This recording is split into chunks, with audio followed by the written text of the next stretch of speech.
Shalom, shalom. Shalom, shalom. Shalom, shalom. We are back with our midweek Torah class. We are going to be looking at this week's Torah portion, which is Acharei Mot. Acharei Mot, which is it's literally after death. After the death, after death. Acharei Mot. So this Torah portion, it really is kind of worth reading the chapter in its entirety. So we're going to read it a little bit at a time, I think, and talk about it as we go through, and we'll see how far we're able to get. I think the farthest that we'll even try to go is through the 16th chapter. This Torah portion actually is 16, 17, and 18. I think we'll see how it goes. We're going to start reading at chapter 16. We, as per usual with our midweek Torah class, we use our textbook, which is our Pentateuch, which it corresponds with the JPS. And so we don't use our usual, our official Direct Akkad the scriptures version. For our Torah class, we look at what we call our textbook, which is our Pentateuch, which is the JPS. We use this book because there's lots of different commentaries and these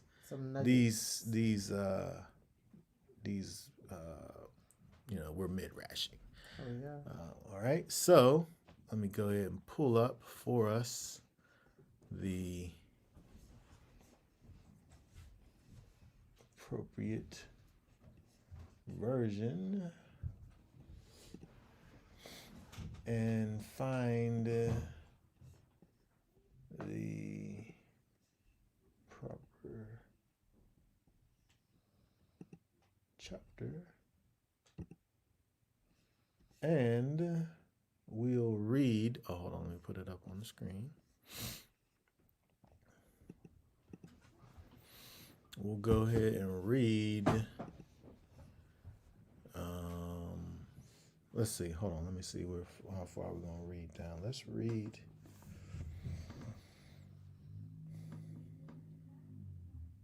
Let's read 1 through.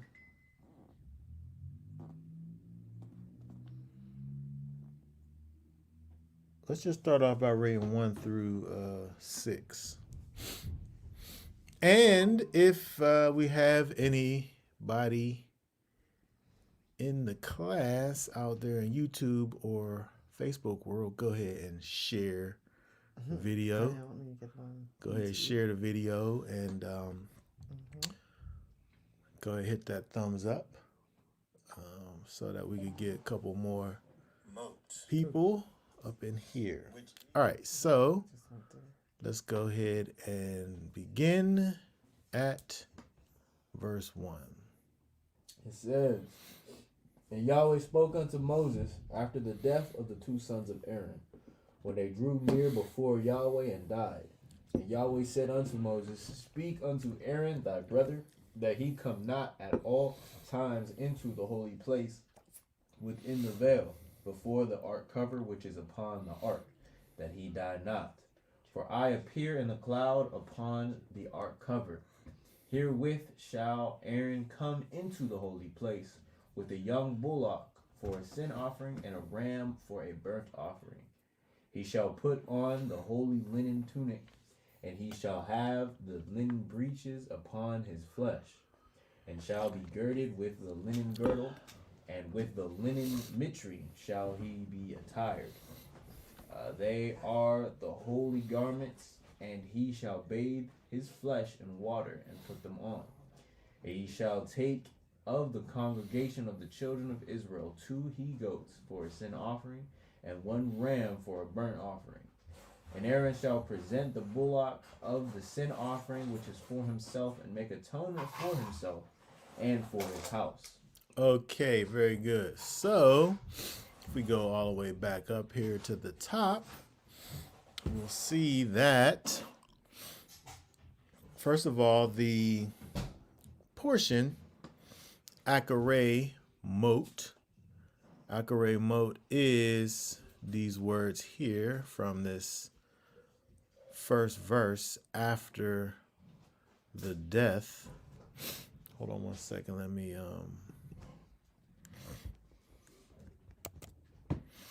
put that up here. After the death. After Achar. Acharei. I guess changes it to, kind of transforms it. But this is the hind. It means the hind part. The part that comes after. Right? This is the part that comes after.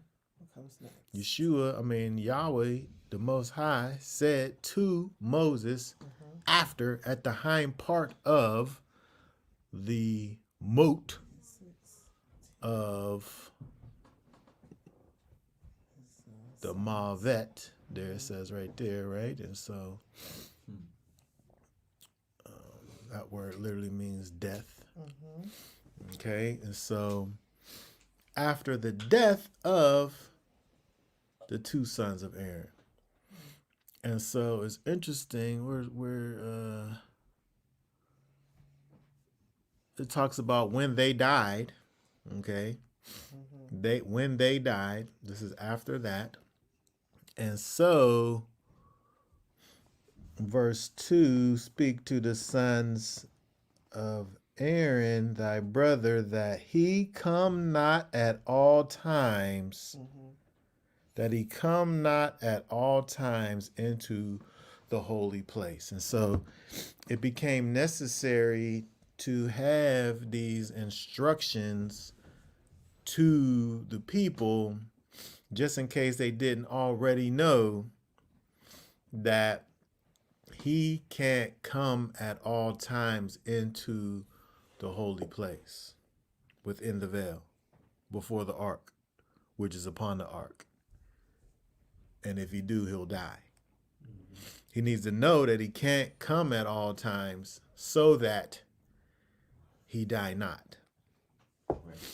Okay, so that's what this whole thing here is about. It's interesting when you look at, we have these, these modern things and situations, but in the telling, as this is being told, if we thought about it just from, if you was hearing about this just for the first time, if you was the people and Moses was talking to you from what the Most High said to him, he don't have this Day of Atonement here.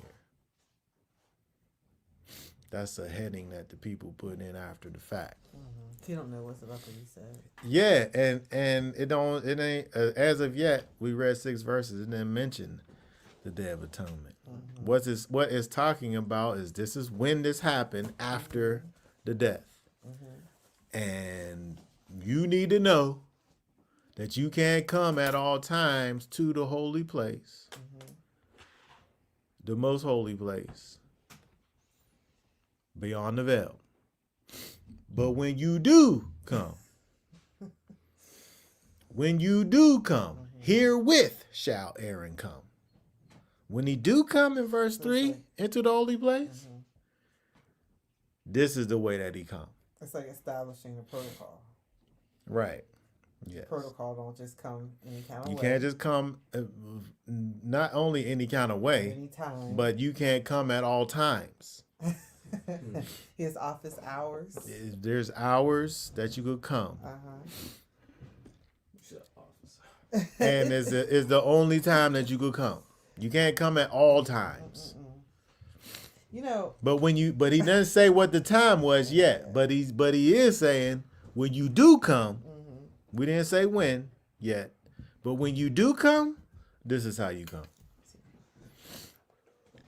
What was you gonna say? You know, I think that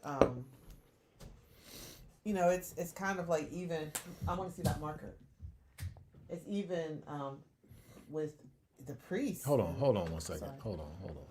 Okay.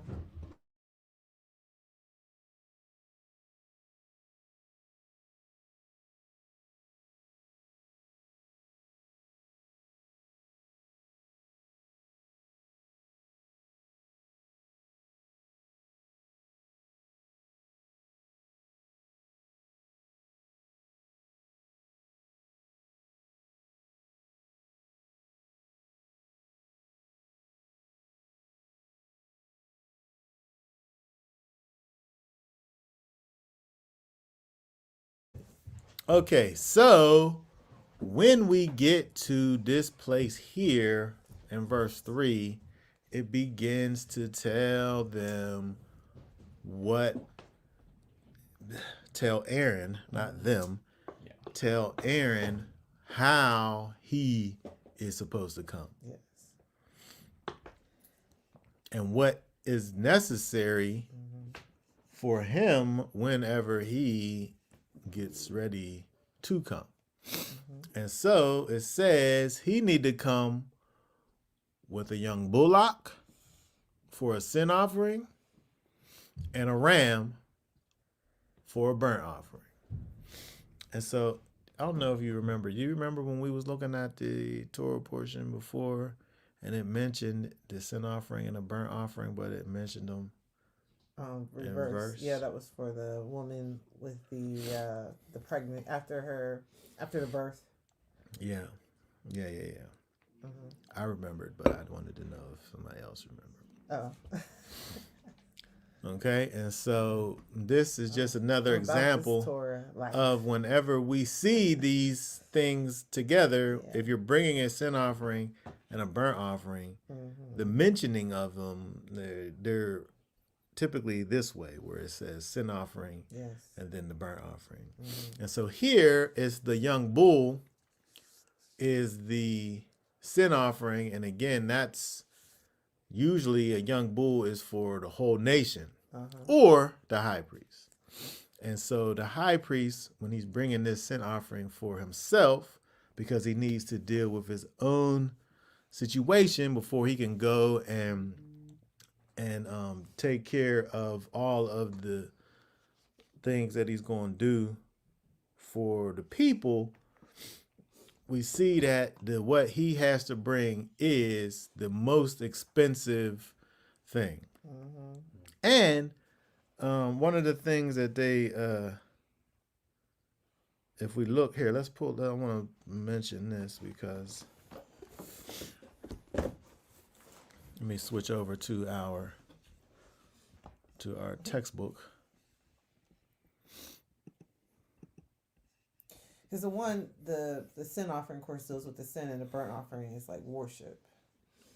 Yes. So it's like you have to deal with your sin before you're able to even enter into the presence, or worship being entering into the presence of the Almighty. So you have to deal with your sin before you can enter the presence of the Almighty.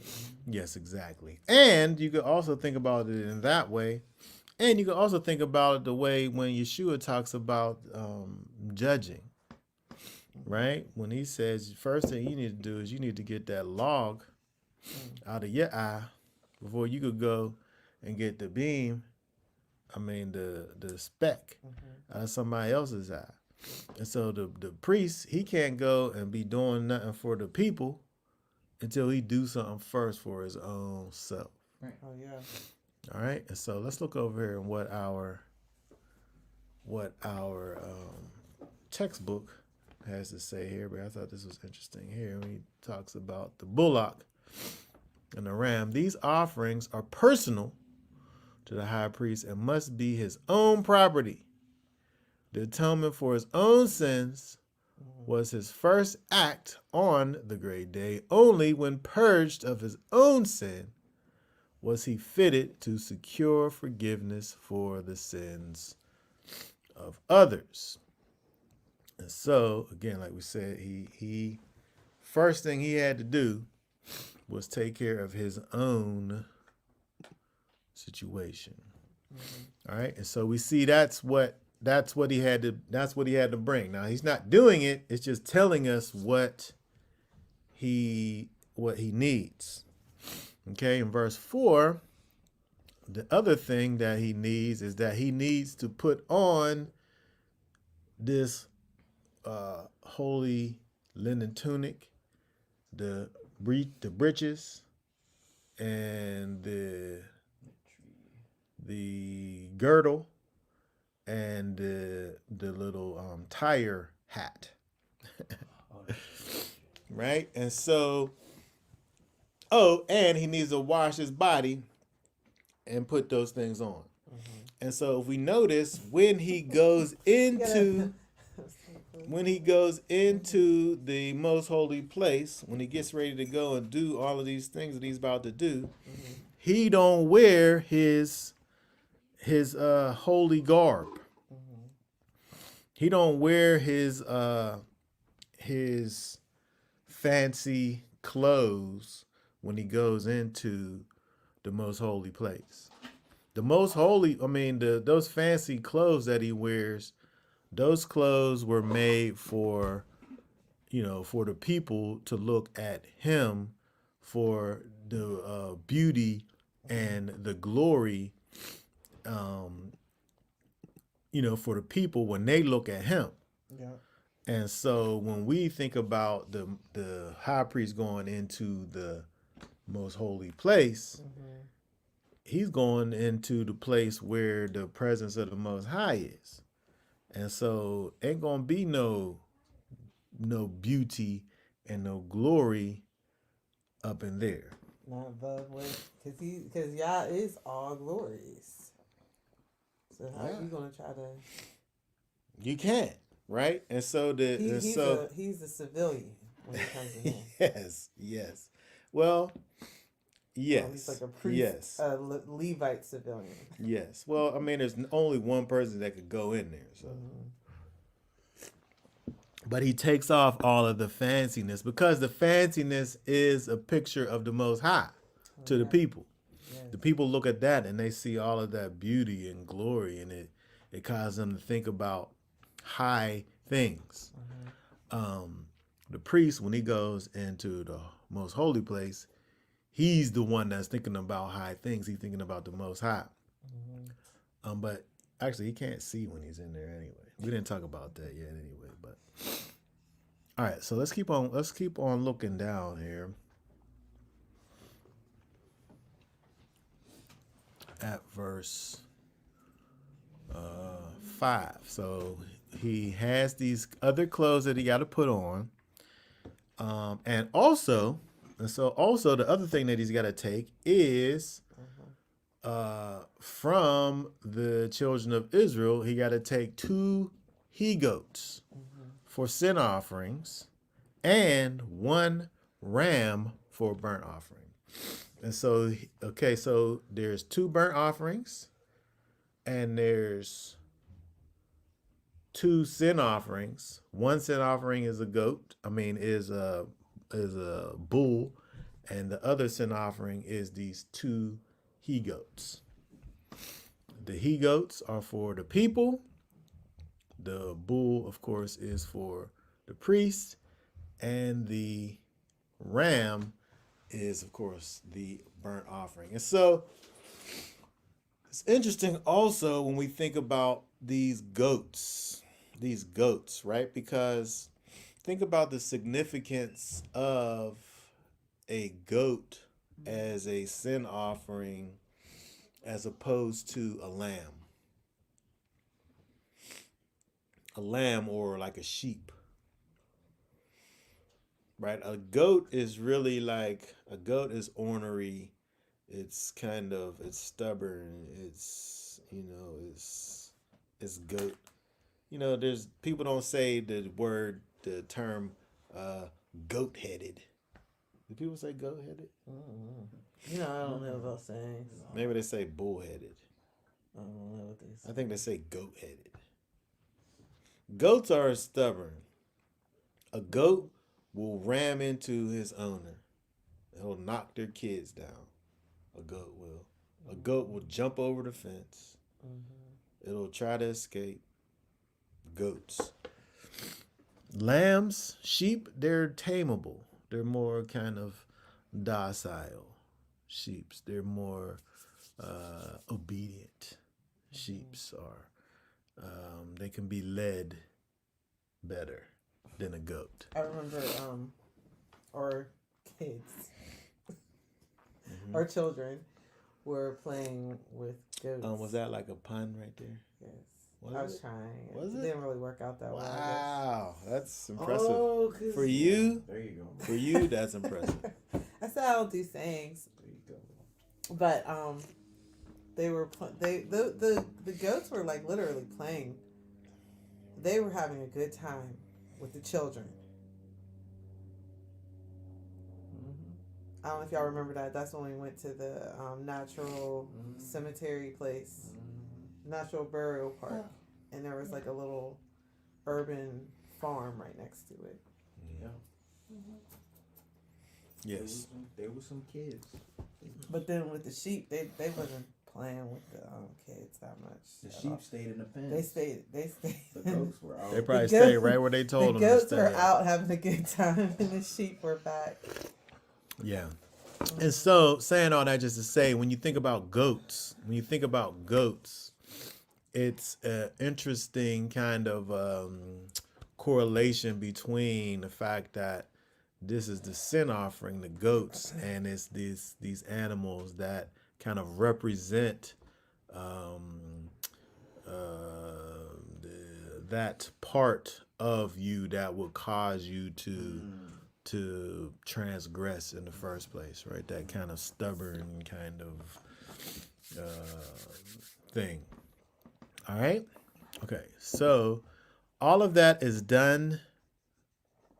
to be done. He hasn't done it yet, but those are the instructions. Grab those things so that you're able to make an atonement for yourself and for your house. And verse 7, start reading at verse 7 there. 7 says that he shall take the 2 goats and set them before Yahweh at the door of the tent of meeting. And Aaron shall cast lots upon the 2 goats, one lot for Yahweh and the other lot for Azazel. And Aaron shall present the goat upon which the lot fell for Yahweh, and offer him for a sin offering. But the goat on which the lot fell for Azazel shall be set alive before Yahweh to make atonement for him, to send him away for Azazel into the wilderness.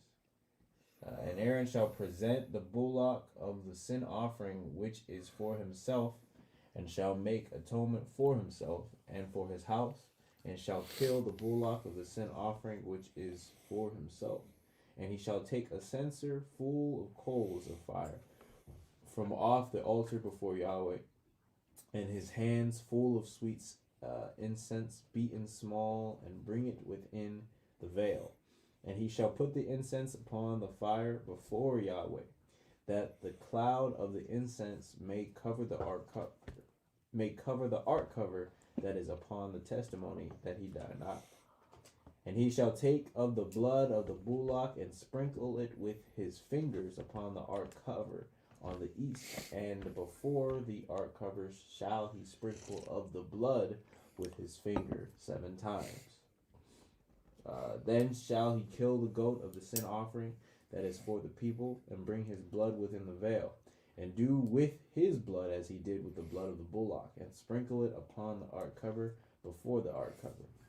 And he shall make atonement for the holy place because of the uncleanness of the children of Israel, and because of their transgressions, even all their sins. And so shall he do for the tent of meeting that dwelleth with them in the midst of their uncleanness. Let's okay, just read 17. And there shall be no man in the tent of meeting when he goeth in to make atonement in the holy place until he come out, and have made atonement for himself and for his household and for all the assembly of Israel. Okay, very good. So we see that the priest there, he kills one of the goats. He kills the bullock. He goes and he sprinkles the blood in there. But let's go up because there's some things that he got to do in order to do all of that. Let's see here. Kills the goats. We'll talk about these goats. We'll come back to the goats. I want to talk about this, what he does here in 12. In 12, it says that he shall take a censer full of coals. He's taking himself like a little container that he's going to put his, that he's going to hold. There's like a way to carry it, whether it swings on a chain or something. It's like it's a fire pan is what it is. It's a fire pan, and it has fire coals in it, and then on the fire coals it said that he took a handful of incense and he puts it on the fire pan and he makes a whole bunch of smoke. And so it's interesting that he smokes up the place because you can't just go into the place. You can't go into the place. You got to make it be cloudy in there so you can't barely see in there. I think that it's necessary to be able to have some form of visibility because you're sprinkling a finger of blood on the ark cover on the east, right? And so there's this particular direction that you have to be able to at least know which direction that you're facing when you get in there and you sprinkle it on there 7 times. But at the same time, you're definitely causing it to smoke. You're causing it to be a cloud, like it says in 13. You're causing it to be a cloud of incense, that it covers the whole ark cover that's in there so that you don't die. Okay, so it's necessary for you to literally cause it to be low visibility in there when you go in there. So it's kind of like how when we was driving in all that fog, when you can't really see too far ahead of you. You can see right in front of you. Yeah, that's it. Right? Okay, so there's that. So he goes in there, but something that I thought that was interesting, I don't know if any of the 6 people on YouTube or the 1 person on Facebook would care, but since I care, I want to talk about it. If you look over here on 16 and 12, it says that he shall take a censer. He shall take a censer full of coals. Now, even this, when you read this right there, if you're just taking a censer, it's just like me saying, I'm going to take a cup. Right. It could be any cup. It could be this cup. It could be this cup. It could be this cup right here. It could be this cup. Or any cup. If it says a cup. But actually, when we see this in the Hebrew, it actually says the cup. I mean, the censer. It says the censer, right? And so if it's the censer, then there's a censer that's used for doing this. Yes. There's a specific censer that you use to do this. Now, the reason why this is interesting is because if we go back to chapter 10, because this right here, the reason why we got this is chapter 10. I don't know if you know that or not. But when we go back to here, read verse 1 right there. And Nadab and Abihu, the sons of Aaron, took each of them his censer and put fire therein and laid incense thereon, and offered strange fire before Yahweh, which he had not commanded them. Okay, in verse 1 right there, it said, each of them, Nadab and Abihu, took each of them his censer. And just so you know, in the Hebrew, it don't say a censer or the censer. It literally points it back to the people like it is. That's a good translation. His censer, as if to say they each got their own censer.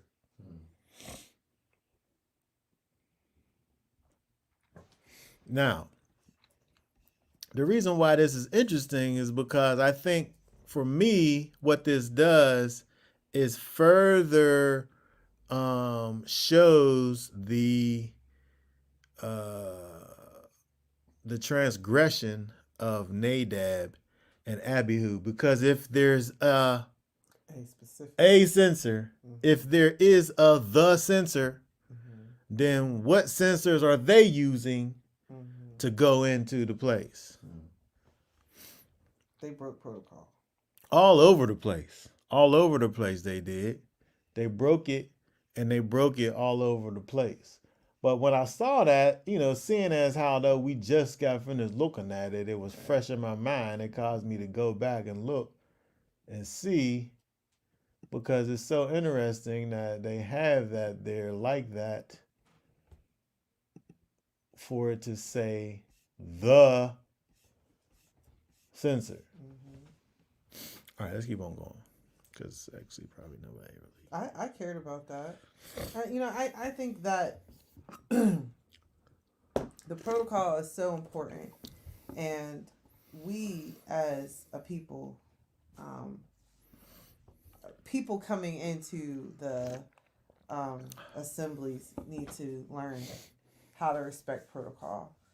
And I think that, even us as Americans, we need to learn how to respect protocol too, because, we don't have kings. I got a book over there that told me how to deal with kings, though. I got it from a king. We treat everybody the same. We treat every place we go to essentially the same. Yeah. Because there's rules whenever them people deal with the British royalties and all that. Like, you just can't be touching them like that. I mean, I think they could offer themselves to be touched by them. Like, they could offer themselves to be touched, but you can't preempt the touching. Yeah. They could touch you, but you can't touch them. Like, so you can't just roll up on the royalty and just be trying to hug them or whatever. That's off limits. Nope. But you gotta learn all of that stuff. But that's what this is. But unfortunately, the protocol came after the infraction. The infraction happened first, and then now we got the protocol, because again, that's where we begin. This is after the death.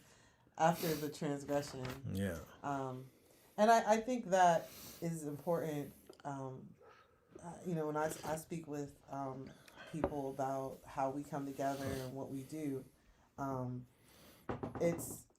you got to have some kind of order and structure, or things are just all over the place. And I think that people without having that order and structure, they go astray and they go all over the place. I just feel like I'm seeing that here with Yahweh bringing it back to, this is how you're going to come before me. Right. Let's just make sure y'all all understand. Yeah. And, all right. And the answer is Amen. Nobody's saying, well, why do we have to do it this way? Or why can't I sprinkle it 5 times or 3 times? Yeah. Or He said exactly what to do. Right. Exactly what to do with the censer. yes. All right, so let's Yeah. go back up. Let's go back up because I didn't want to skip over this. I just wanted to talk about the censer real quick. Because here from verse 7, there's some interesting things going on here. We got these 2 goats. One of the goats is going to be for Yahweh. And the other goat is going to be for Azazel. Azazel. Right? And so I know who Yahweh is.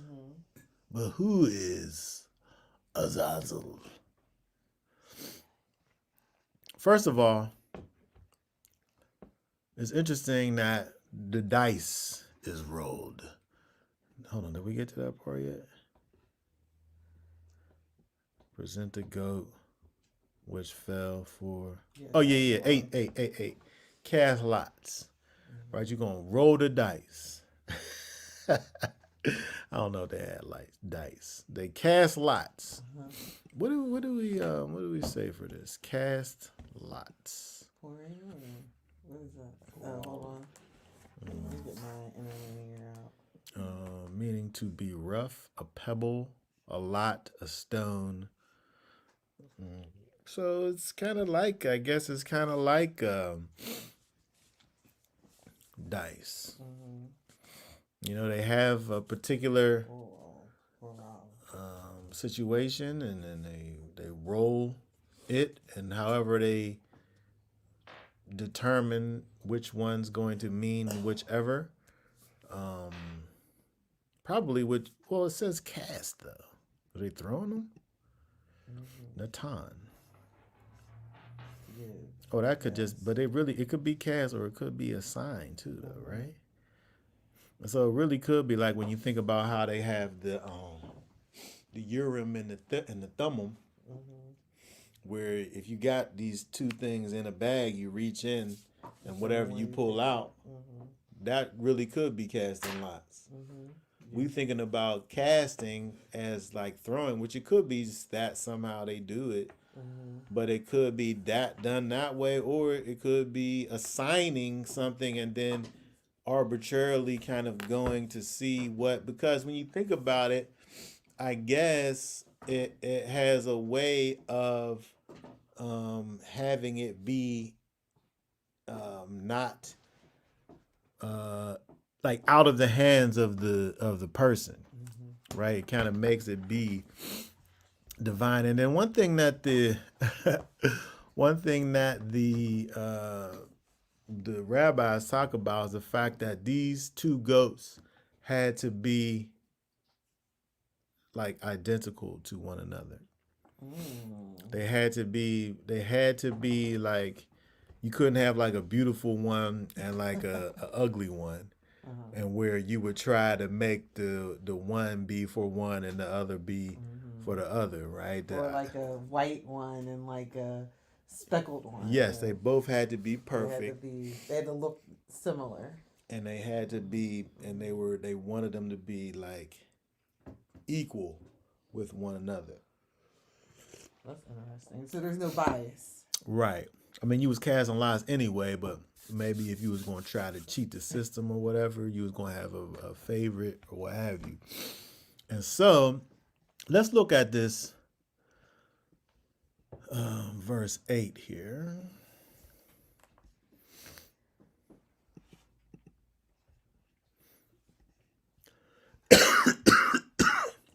The King James Version,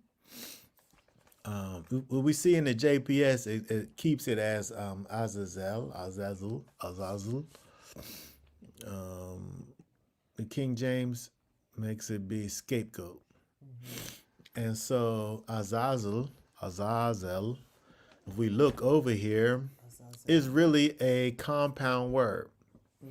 It's a compound word. It's 2 words put together. It's this word here, this 5795, and this 235. Okay, it's the goat of departure or the scapegoat. And so let's look at, hold on one second, let me put this up here. Because we're going to do this, and then we're going to do what people talk about, and then we're going to disprove what people talk about.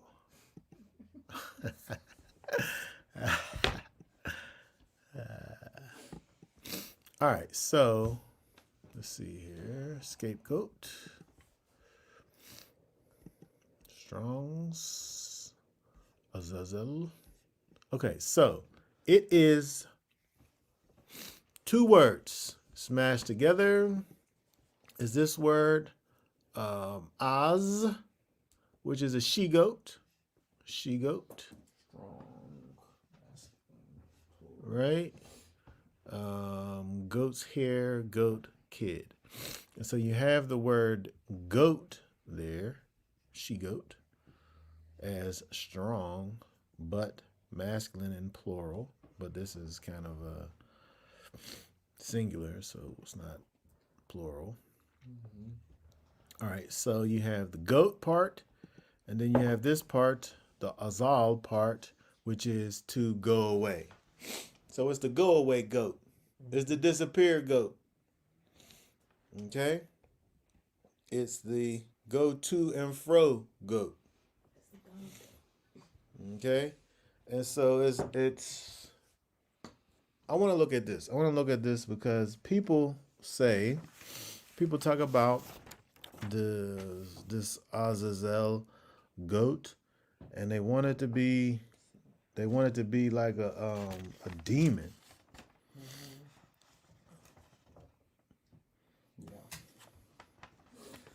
And although, okay, let's just look at this. Let me put it up here on the thing because our textbook helps us. Our textbook helps us in this understanding.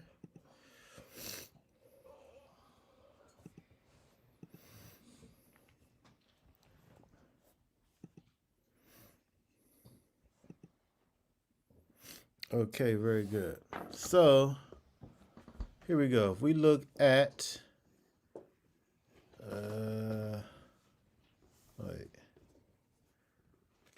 we're looking at verse. Hold on one second. We're looking at 20.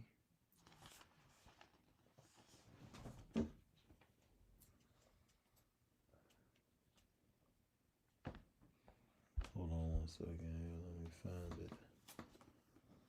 Over here.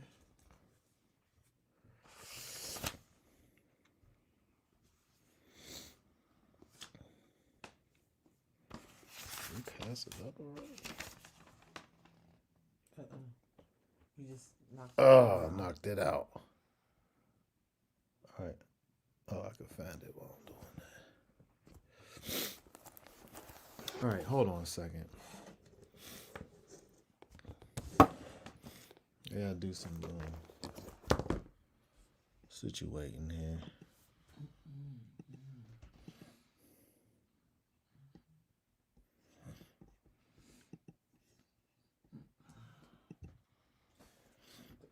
Okay, here we go.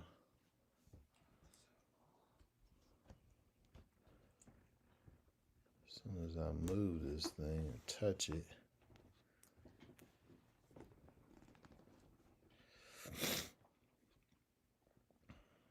All right, there's a lot over here. I want to go over to,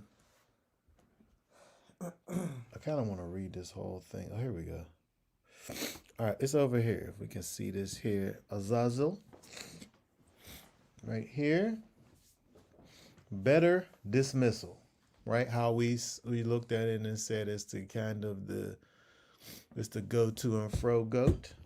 In the Septuagint, this mysterious Hebrew word is rendered the one to be sent away, which agrees with the term used in the Mishnah.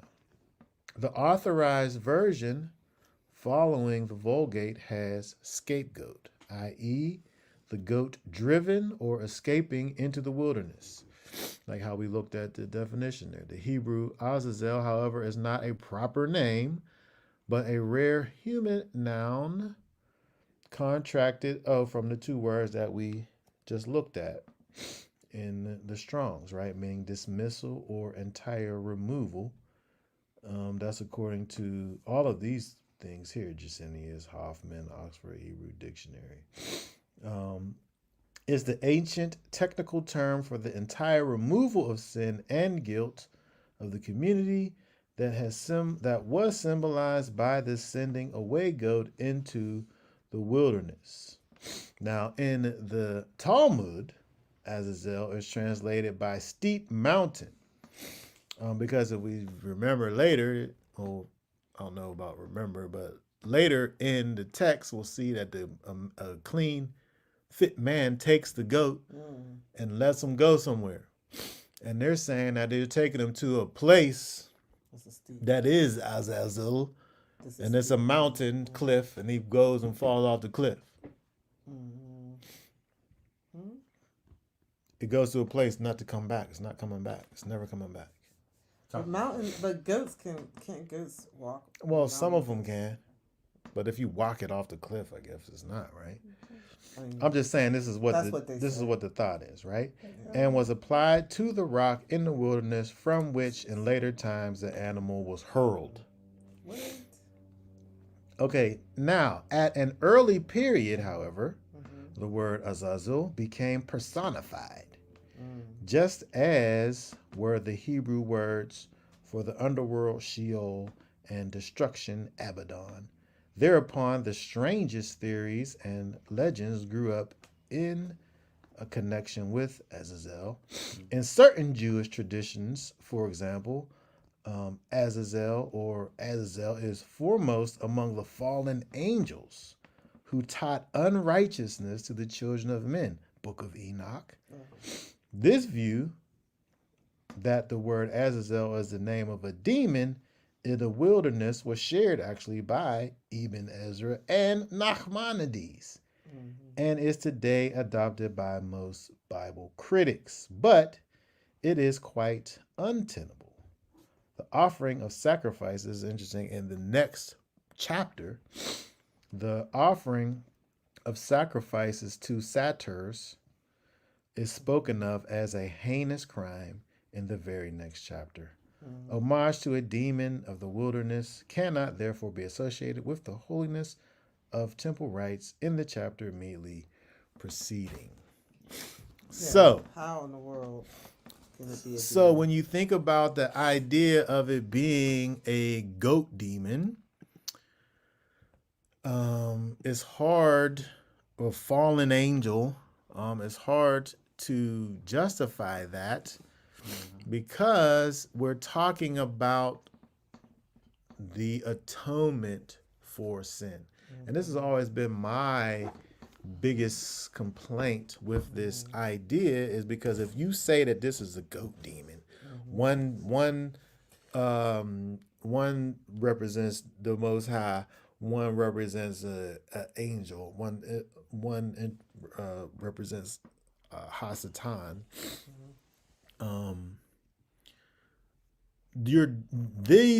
This goat is for your atonement, and so a demon I find atonement in a demon. I find atonement through a demon, and then the textbook brings up a most excellent point that I'm adding to my Rolodex. In the very next chapter, it talks about not doing that. Don't sacrifice. Don't let me catch you outside of the courts offering your sacrifices to demons. If you do, you'll be cut off. That's what it talks about in the next chapter. And so it can't be that. It can't be that.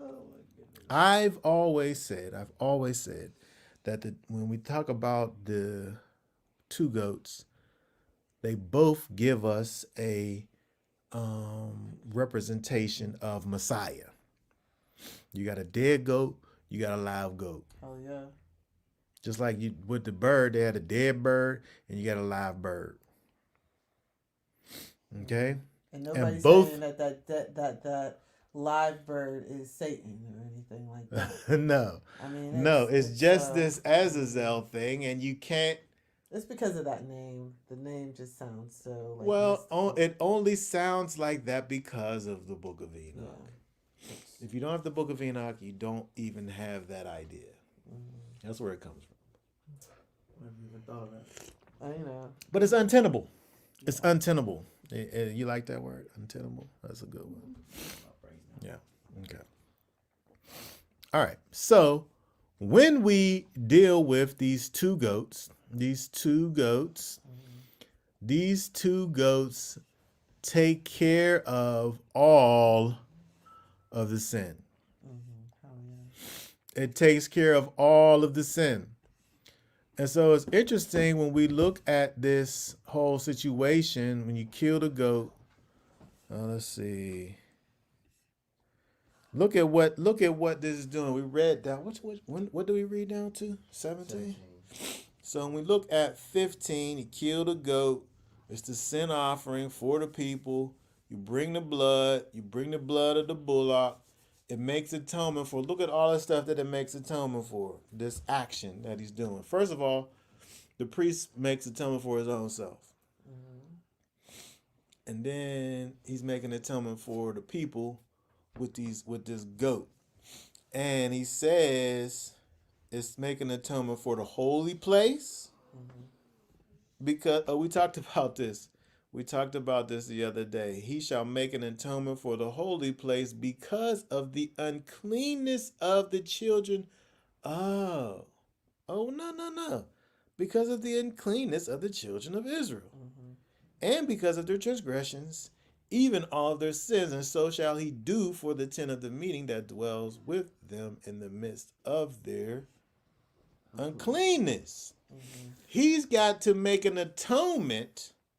Okay, so this is where I probably wasn't speaking right, because I was talking about the fact that during the proceedings here, that he was cleansing the most holy place. But it says that he's making an atonement for the most holy place because of the uncleanness of the people. People. Not necessarily saying that when the people's sins are dealt with, is causing the holy place to be unclean. But there is an atonement that is made necessary because of the uncleanness of the children of Israel and because of their transgressions, even all of their sins. And so if somebody pulls up the tape, and I was talking about the fact that because of the sin of the people, it became necessary for the holy place to be cleansed. The wording is slightly different here. The holy place is there's an atonement being made for the holy place, not necessarily a cleansing.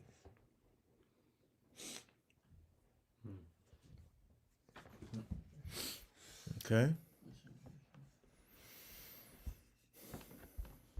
All right, let's keep on going.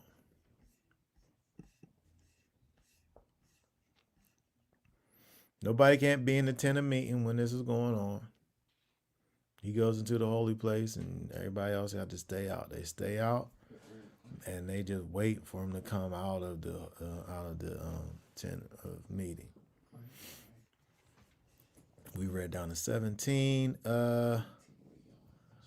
Read 18. It says, and he shall go out unto the altar that is before Yahweh and make atonement for it, and shall take of the blood of the bullock and of the blood of the goat, and put it upon the horns of the altar round about. And he shall sprinkle of the blood upon it with his finger 7 times, and cleanse it, and hallow it from the uncleanness of the children of Israel. Uh-oh. Hold on. You say he cleanses it? And he shall sprinkle of the blood upon it with his finger. Oh, yeah, he 7 did times, cleanse it. He and cleansed it. Mm-hmm. Interesting. Oh, now this is the altar now. So he's using a different word than he used before. Mm-hmm. This is the altar now. Okay, keep on going. And when he had made an end of atoning for the holy place, and the tents of meeting and the altar, he shall present the live goat.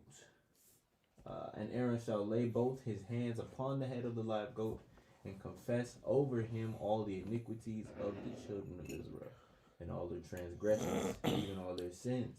And he shall put them upon the head of the goat, and shall send him away by the hand of an appointed man into the wilderness. Okay, very good. So, keep on reading. Read 22. And the goat shall bear upon him all their iniquities unto a land which is cut off, and he shall let go the goat in the wilderness.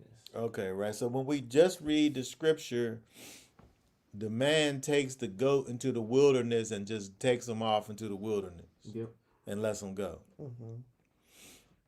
Now, it did say that later on in time, they began to hurl the goat off a cliff. That's too much. The goat wasn't gonna come back because they didn't want the goat to come back. They was probably superstitious. Because the idea is, right? The idea is that it's going into the wilderness and not coming back. Mm-hmm. They don't want it to come back. And so to ensure that it isn't coming back, then we can just toss the thing off of the cliff. Oh, okay. But I mean, that's sacrificing it, though. Well, right. That's not what the text don't say that. The text has for us to take it into the woods and let it go into the wilderness, and to let it go. And it won't come back. Yeah, because it didn't want to be with you to begin with. It wanted to be free. Yeah. And so there's a couple things we want to talk about here. First of all, the fact that, again, with this, and by the way, the scripture don't talk about the Day of Atonement yet. Yeah. It just tells us everything that is done when the priest goes into the holy place. It didn't tell us yet what actual day this is. It's just telling us when you go in there, this is what you do. Right. So far, that's all we know. And so, on this day when it happens, all of the sections in the tabernacle become atoned for. Whether it be the most holy place, the holy place, or the altar, in fact, even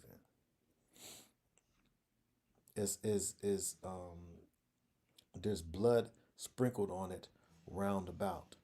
And so you have a total atoning situation that goes on for the tabernacle, and you have a total situation where in verse 21, where we see where Aaron shall lay both of his hands upon the head of the live goat and confess over him all the iniquities of the children of Israel, all the transgressions, even all their sins are put on the goat. And so it becomes necessary.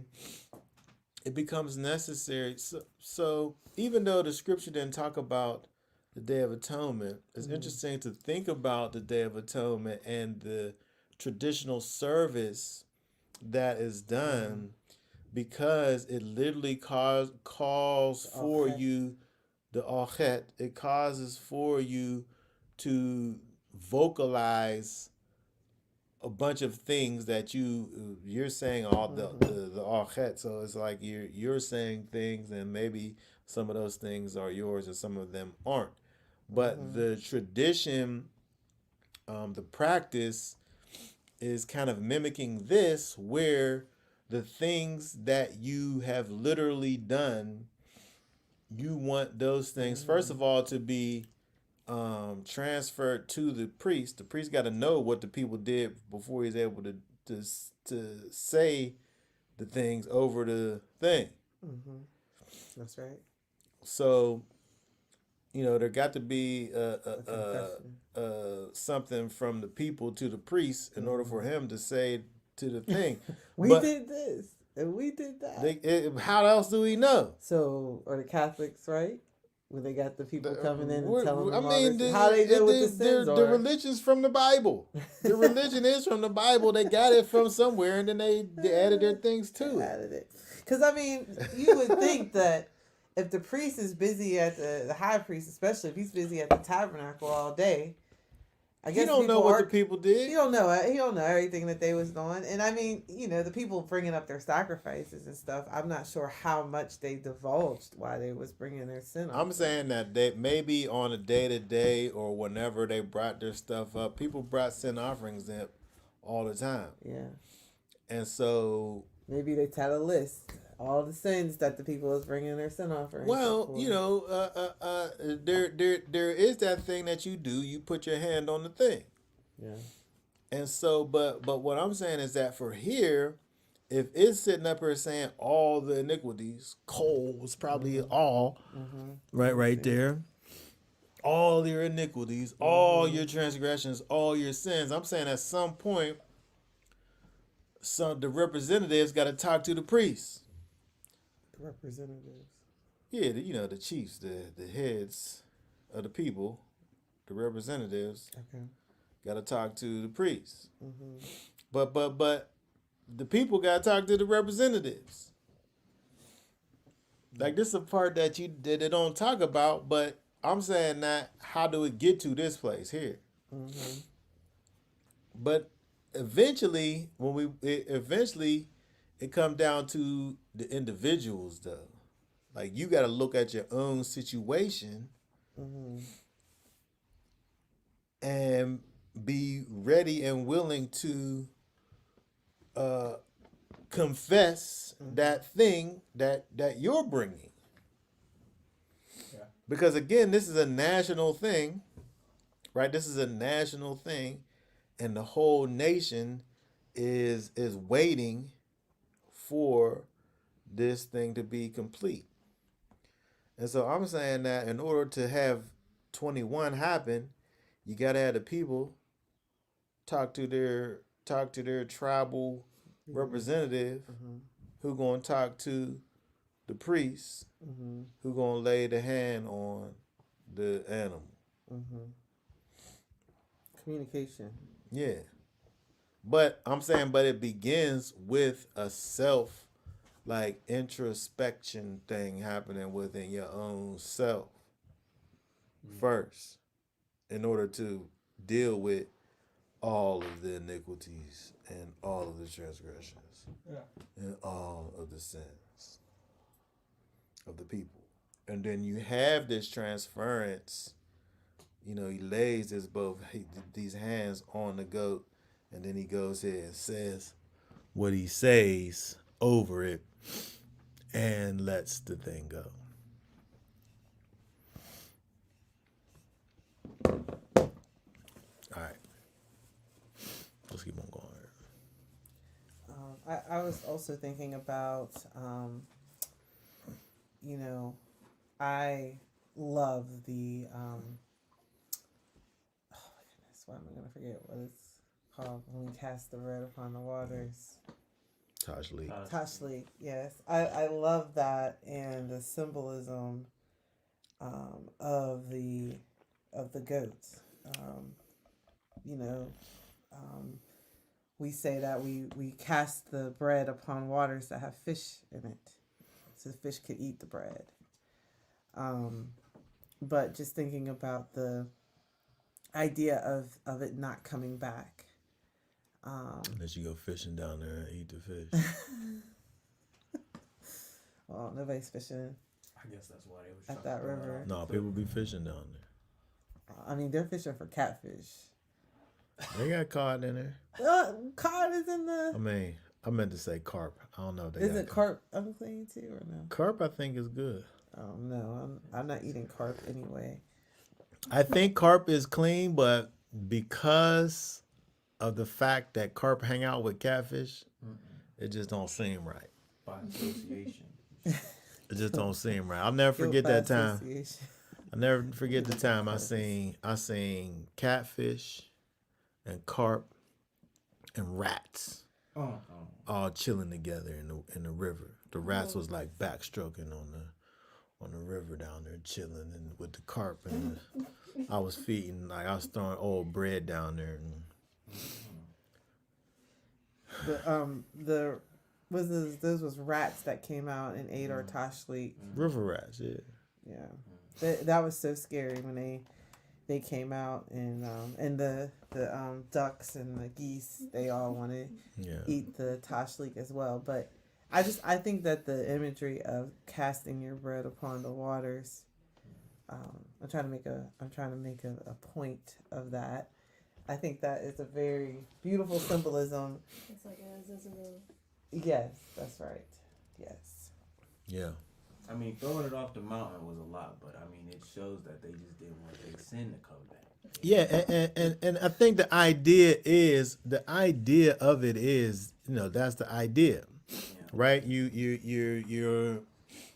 want that thing, that iniquity, that transgression, that sin to be far from you. You want that thing to be so far from you, and you don't want the thing to come back. The thing, like you're not talking about the goat anymore. You're talking about the sin. Right. You want that sin. You want to cast that thing far from you, and for that thing never to return. And so that's the idea, right? That's the idea. All right, let's keep on going. Hold on, what time is it? Oh, we got some business left. Okay. So let's read. Let's start reading back again at 24. It says, "And he shall bathe his flesh in water in a holy place, and put on his other vestments, and come forth and offer his burnt offering and the burnt offering of the people, and make atonement for himself and for the people. And the fat of the sin offering shall he smoke upon the altar. And he that letteth go the goat for Azazel shall wash his clothes, and bathe his flesh in water, and afterward he may come into the camp. And the bullock of the sin offering, and the goat of the sin offering, whose blood was brought in to make atonement in the holy place, shall be carried forth without the camp. And they shall burn in the fire their skins, and their flesh and their dung. And he that burneth them shall wash his clothes and bathe his flesh in water, and afterward he may come into the camp. And it shall be a statute forever unto you in the 7th month, on the 10th day of the month. Ye shall afflict your souls, and shall do no manner of work, the homeborn, or the stranger that sojourneth among you. For on this day shall atonement be made for you, to cleanse you from all your sins. Shall ye be clean before Yahweh." It's a big reveal. Oh wow, yeah, because he didn't say at the beginning what this was going to be. "It is a Sabbath of solemn rest unto you, and ye shall afflict your souls. It is a statute forever. And the priest who shall be anointed, and who shall be consecrated to be priest in his father's stead, shall make the atonement, and shall put on the linen garments, even the holy garments. And he shall make atonement for the most holy place, and he shall make atonement for the tent of meeting and for the altar, and he shall make atonement for the priests and for all the people of the assembly. And this shall be an everlasting statute unto you, to make atonement for the children of Israel because of all their sins once in the year." And he did as Yahweh commanded Moses. Okay, very good. So let's go back up here. Okay, we went up all the way back down to 20. Okay, 7. So it's interesting now we see that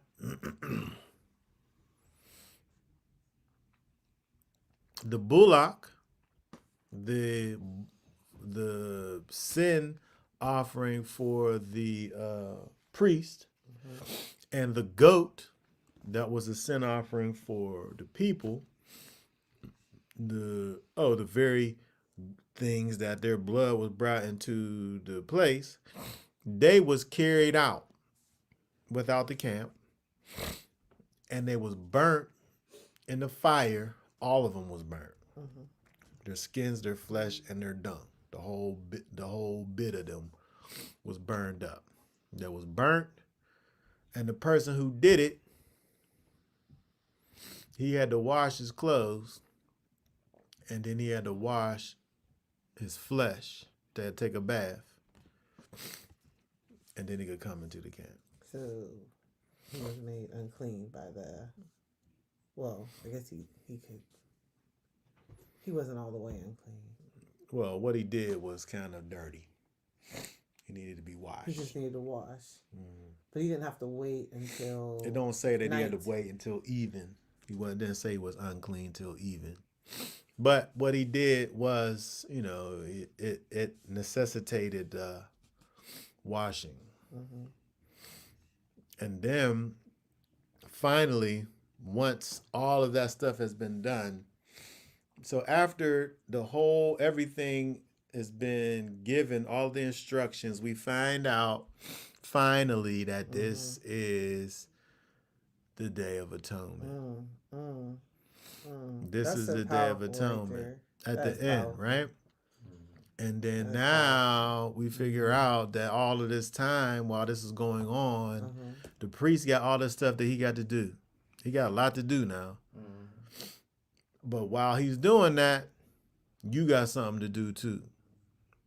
Because this whole thing, really, when you think about it, it's just to the priest. The priest is the one that got to know about all of this stuff. I mean, the people got to know that there's going to be there's going to be a sacrifice brought for the people, but they're part of this thing too. It's not just the priests. They're part of it too, because they got to be out there afflicting their souls. They got to be out there afflicting their souls, not doing any work. Nobody, not the homeborn, not the stranger that sojourns with them. They're all dealing with this day that is a Shabbaton.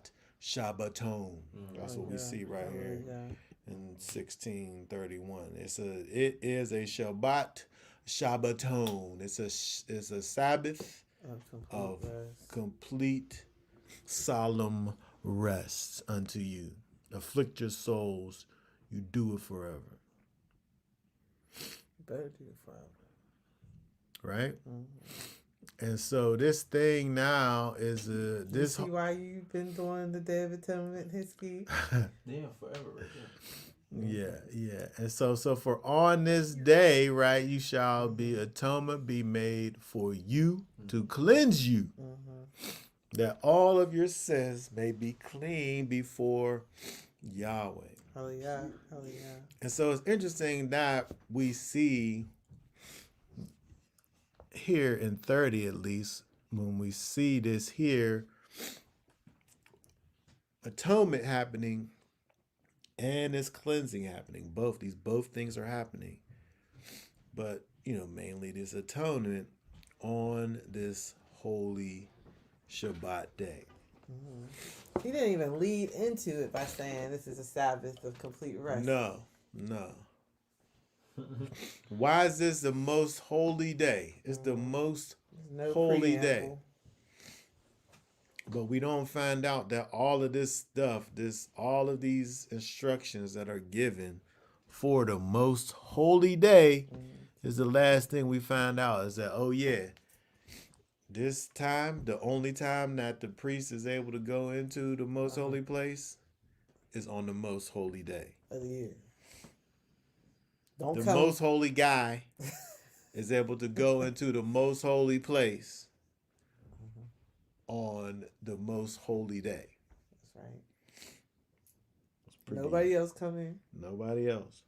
And no other day. That's the protocol. Yeah. That's it. And so when you think about how it began in terms of that first verse, that second verse, come not at all times into the holy place. And then we finally find out the specifics as to when it is it's going to be on the most. It makes sense. The whole thing makes sense. The most holy place could only have been entered on the most holy day. The holy of holy days must be the time that you are going to the holy of holies place. Right. The holy of holies guy, the high priest, is the one who is able to, in fact, do it. All right, so that is chapter 16.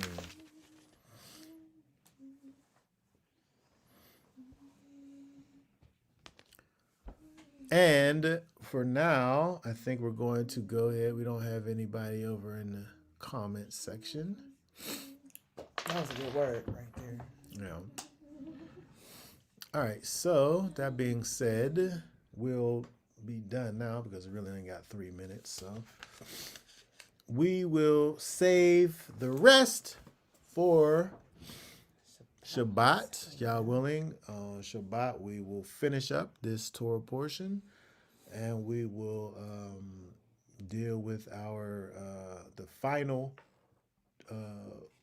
whatever highlights I decide to pull out from the final 2 chapters of this Torah portion. Y'all willing, we'll go ahead and do that on Shabbat. And so until then, or maybe until next Wednesday, we'll say for now, shalom. Shalom. Shalom. Shalom. God bless.